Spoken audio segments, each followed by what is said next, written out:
From the left coast, it's a show for the streets, strictly for the culture, strictly for our people. YouTube the views, log on and stream. Some news you can use with your host Khrissy B. Get familiar, yeah. Get familiar. Get familiar. Get familiar. You gotta get familiar. Yeah. Hello. Hi. How are you? Good. How are you? Good. Well, Samantha, welcome on Get Familiar. Very nice meeting you. I'm so glad to have you. I wanted to bring you on the show because, of course, well, first of all, shout out to Lee. We're going to give Lee his flowers right now. Yes. So Lee was, me and him were shooting the shit, and he was just kind of telling me that he knew someone that was, had a business, Black woman, someone he felt like I would love to talk to, kind of be, relate to. Mm-hmm. And that's how you came about, I should say. And so you have a stationery business. Mm-hmm. Great. And kind of just open up and tell us about what you do. Okay, so I'm the owner of PaperDecorMore. Mm-hmm. We are a handmade online arts and crafts boutique. So we create handmade greeting cards, custom invitations, dessert tables. Mm-hmm. We do scrapbooks, and we teach craft classes. So it's like pretty much the whole paper world, we're involved in. Dope. And then we also have like another portion of the business in which we do graphic design work for like small businesses. So we also do like social media marketing, content marketing, and then like some strategic marketing as well. That's dope. So kind of like everything mixed into one thing. So it's kind of overwhelming sometimes, but I make it work. So before the camera came on, you told me you were coming from Inglewood. Mm-hmm. So are you born and raised Inglewood? Yeah, born and raised in Inglewood. Okay.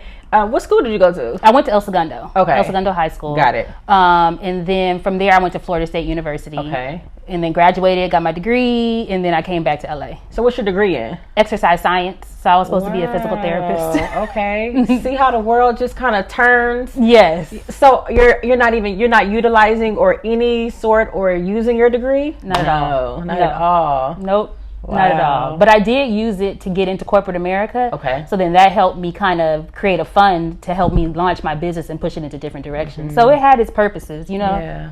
So how long now have you been, I guess, established your business, your stationery business? I started it in 2011. Okay. But it probably didn't go like full throttle until about 2016. That's when I was like, okay, let me actually start doing more dessert tables, start like partnering up with different people and different things like that. So when you say full throttle, is it just because you kind of had to kind of like get the groove of it, or you had to try to like figure? It was a lot ups and downs. Life. Yeah. Life. You're a mommy, right? Yeah. You have a daughter? Yes. Okay. And how old is your daughter? She's 12. Oh, wow. Mm-hmm. Okay. Double digits. Yes, ma'am. She'll be 13 in July. Okay. So, okay.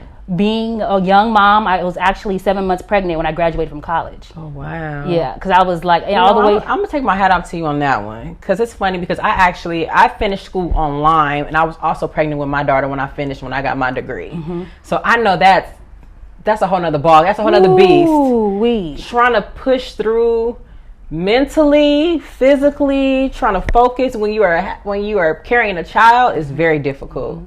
So I will take my hat off to you on that one. It was points at which I started off this semester being able to fit in the desk. Mm-hmm. By the end of this semester, I couldn't even close the thing down. I was like taking notes on my stomach. I was like, I just want to be done, know. But finished that, got my degree, and then came back out here. And so since I was just such a young mom, just kind of finding my balance between being a woman, being a mom, and then just figuring out life, like really what did I want to do. Yeah. And now you're pedal to the metal. Mm-hmm. Like you just good. And then now you have an amazing business you established. Do you have any business partners, or is it kind of just you by yourself? Mm-hmm. Wow. I know. Talk about that. That's hard. Some days I cry, like just because it's like frustrating because I don't have anybody to bounce ideas off. But luckily I did meet Lee. So Lee has been able to provide me with that other person. You know what I'm saying? Like, so we're partners. But he also helps me just manage my business. So it's like I do have a partner now, even though he's not like, literally like a partner of the business, but I feel like he is my business partner, but figuring out it on your own is hard. Figuring out on your own is hard. Can you walk me through like your day to day? Well, I get up, and then with this online school, I know. I was so used to having my alone time and being able to like function. So it's like that's been a whole nother whirlwind. But get up, do a little yoga, workout, and then by the time she gets up, make breakfast, and then I start my meetings. Whether I have some Zoom sessions, and then I craft. I usually craft 2 days out the week because it's hard for me to craft every day. Okay. Because the time just doesn't allow. Yeah. Like now we have 4 interns. Oh, and, good. Yeah. That's some help. Thank God. Yeah. So I'm always like updating like the task management system and telling them like what they need to be doing or funneling projects to them. So that's like a whole project in itself. And then after I do my computer work, by the time she gets out of class, then I'm like cooking dinner. You know, it's dinner time, cleaning. I've been really strict on saying like, on one day I'm going to do one thing. Like I can't do laundry 5 days a week. I'm going to do laundry on Friday. Absolutely. You have to have a very tight schedule. So tight. Because I go trying to loop-de-loop. Be very efficient. Yeah, it has to be like in order, very efficient. Just you have to run a very, very tight schedule. Yeah, I understand. Yeah, I completely understand. And so there were some other things too, I guess, just, you know, you working with like Fashion Nova and some different brands and companies, or had your hands in the kind of the niche? And how was that? You know, that's a huge company. Yeah, so I partner with Southern Girl Desserts, and I do all their dessert tables, and I kind of like manage their whole like dessert table arena or whatever. And they're located in the Baldwin Hills Mall. Are you familiar with them? Yes, of course. Okay. Yeah, that's a hometown favorite. Exactly. Landmark. Yes. Sure. So with that, I'm always going to like do dessert tables for these big companies. So with Fashion Nova, they needed a dessert table for Halloween.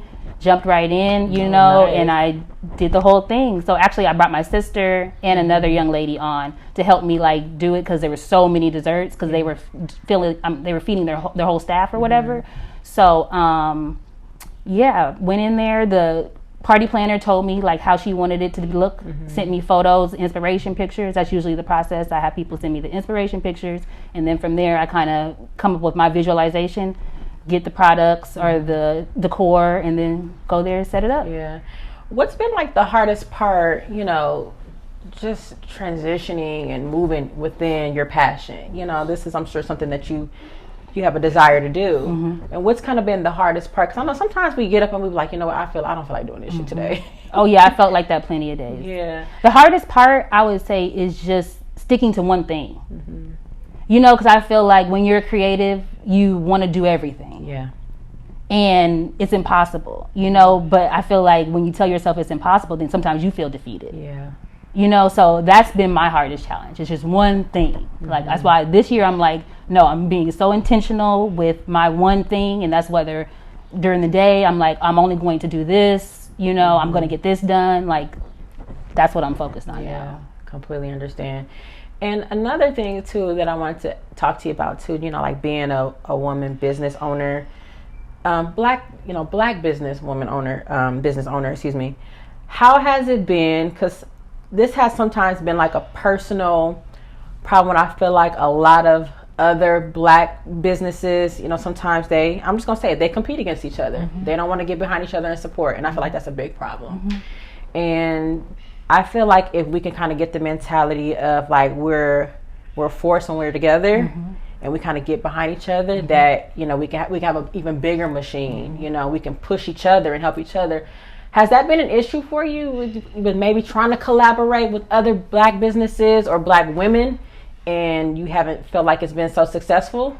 It's funny because the first time I ever sold my greeting cards, I went to this show called the One of a Kind show, and it was in Chicago. I made 500 greeting cards, and I was just like, I'm just going to see what happens. I applied for the show, went to the show, set up at my stage. I mean, my booth was raggedy because I had never done anything to this magnitude before, and it was like a big expo. So my mom and I were using clothes racks to hang cards from, so it was this whole big thing, right?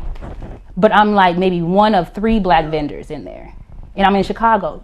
Only like 10 black women came into my booth. Wow. So at that point, I knew that I couldn't necessarily depend on us in certain ways, because maybe my product didn't appeal to you, or maybe you just didn't get it.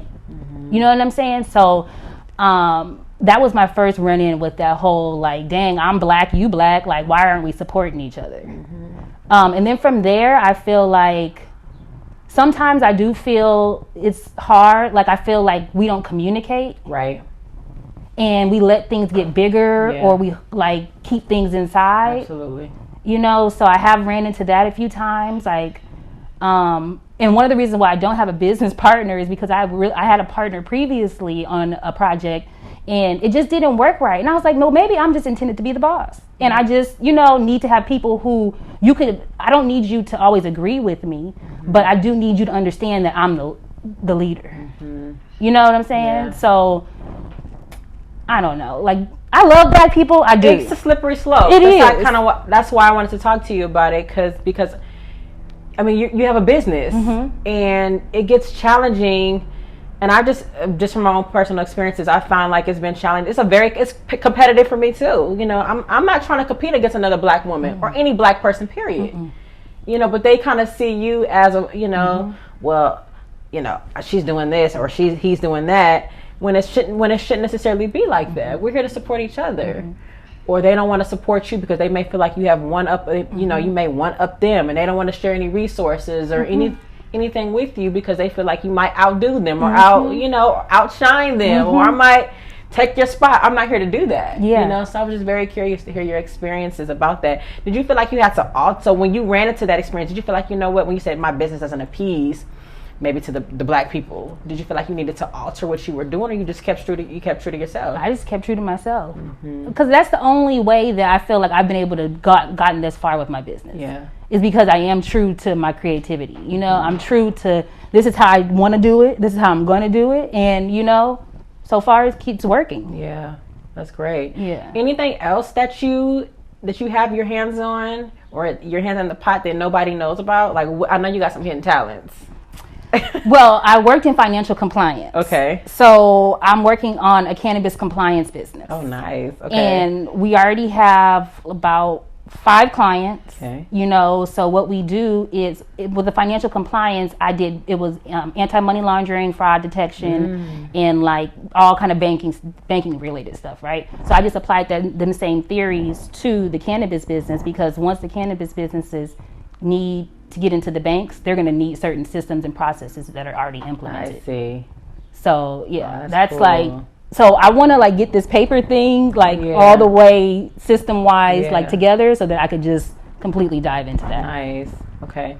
And so on your website, like drop your social media handle, like your website. It's www.PaperDecorMore.com, and then it's at PaperDecorMore. Got it. So run me down again. So you do stationery. So it's business cards. It's I'm trying to think of invitations. Yes. Okay. Handmade cards, Perfect. handmade greeting cards. Okay. So like Mother's Day is coming up. Perfect. So you know, any type of Mother's Day stuff.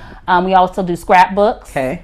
We teach craft classes, and then we do dessert tables. Now, are you doing the craft classes during COVID too? Well, I actually just submitted to Inglewood Parks, opened up a new program. I don't know if it's online or not, but I just submitted to them to try to get into their programming. Okay. But prior to that, I was just doing it on site at parks. Got it. Okay. And how have you been able to sustain through COVID? Have you had any issues, or like did you have to kind of scale back? But you're more online, right? I was gonna say virtual, but you're more online, right? Yeah, I just had to, since I wasn't doing any dessert tables, that was kind of like a big thing for me, for my business. So I just had to pivot.